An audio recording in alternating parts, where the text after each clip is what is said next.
Hi viewers, మొదటగా మీ అందరికీ బసవేశ్వర జయంతి శుభాకాంక్షలు.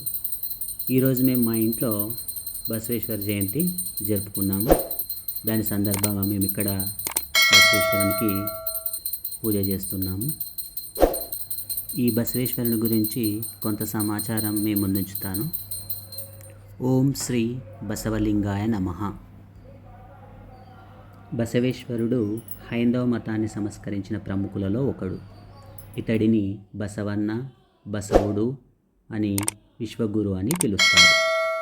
బసవేశ్వర్ మహారాజ్ భారతదేశంలోని కర్ణాటక రాష్ట్రానికి చెందిన 12వ శతాబ్దపు తత్వవేత్త, సామాజిక సంస్కర్త మరియు సాధువు.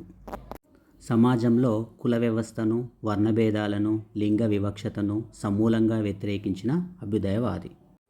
ఇతడు లింగాయత ధర్మం స్థాపించారు. బసవేశ్వరుడు బోధించిన సంప్రదాయమే అనంతర కాలంలో లింగాయత ధర్మంగా స్థిరపడింది. ఇతడు లింగాయత్ మతస్థాపకుడిగా గౌరవించబడ్డారు మరియు సామాజిక సమానత్వము, న్యాయం కోసం చేసిన కృషికి ప్రసిద్ధి చెందారు. I love you. Bye. Thank you.